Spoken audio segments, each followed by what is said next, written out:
Dun, dun, dun, dun, dun, dun, dun, dun. What are you doing? Wake up!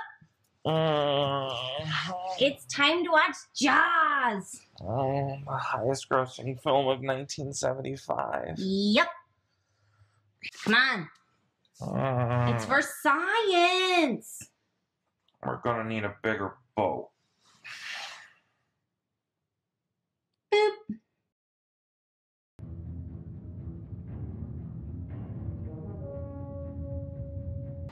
Where are we going? Swimming!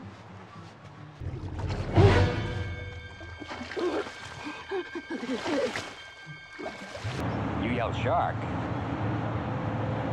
We've got a panic on our hands on the 4th of July.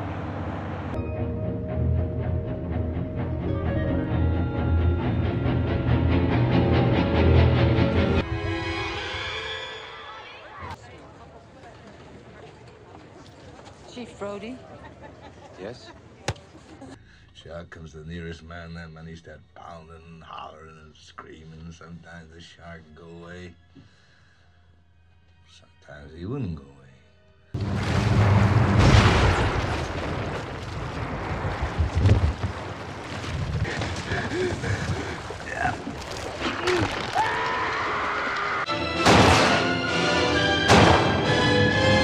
Fire, you son of a...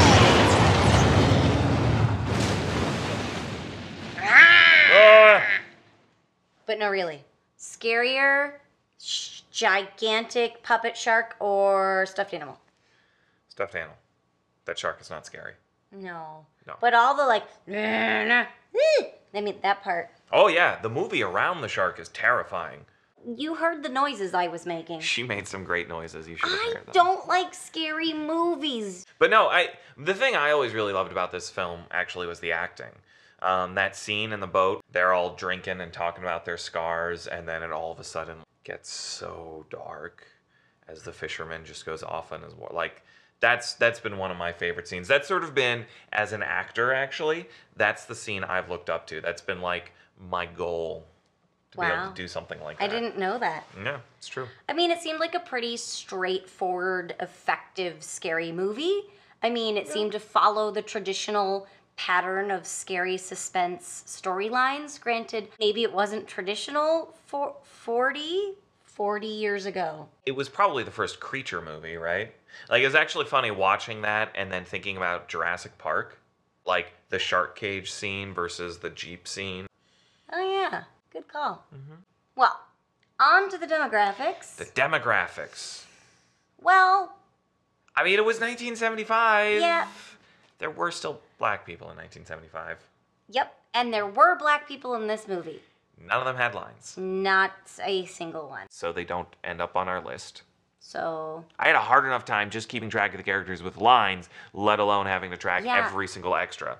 there was an absurd number of people that came on for one line. Just, hello, goodbye. And we're going to be honest, we're the least confident in this data because we kept being like, have we seen that middle-aged white guy before? Is it a new middle-aged white guy? Speaking of, they were all middle-aged. Yeah. That no. struck me as unusual. If that were shot today, right, it would have been Channing Tatum and Mila Kunis.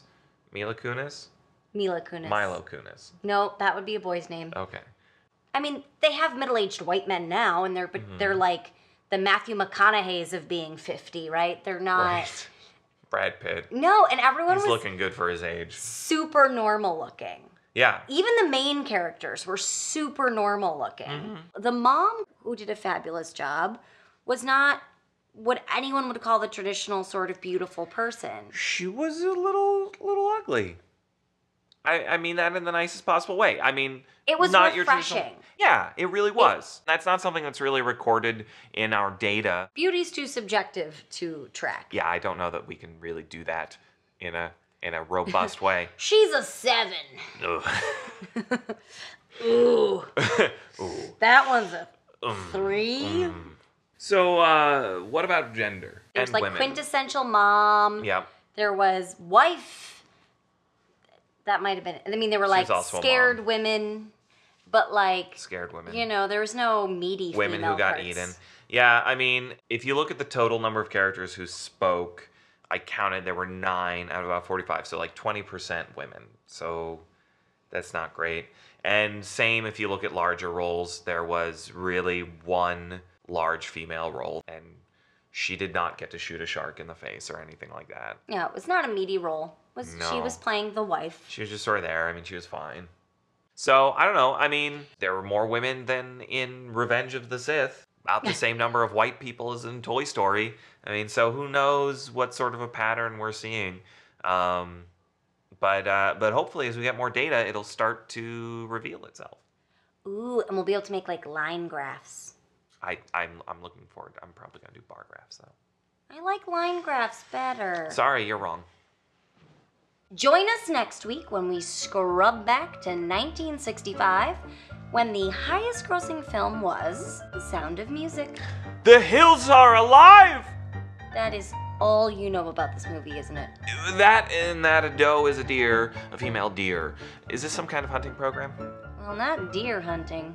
Well, if you want to watch The Sound of Music along with us, you can find it on Blu-ray and DVD, or rent it digitally on Google Play and YouTube. And we'd love to read your critiques, comments, suggestions, so please leave them in the spot below. If you're enjoying what we're doing, you can subscribe using the button right down here. Follow us on Twitter and Tumblr, and tell your friends. Yeah, and keep leaving those suggestions for sign-offs, and we'll read them at the end of every episode. Great. So until next time, goodbye, scrub holes. Scrub-a-dub-dub. Is that it? We're off to a slow start. Great. But I can come up with a few more. No. Home, home on the scrub. No. Are you feeling scrubby? Well, are you punk? No, that wasn't even funny. Yippee-ki-yay, mother scrubber.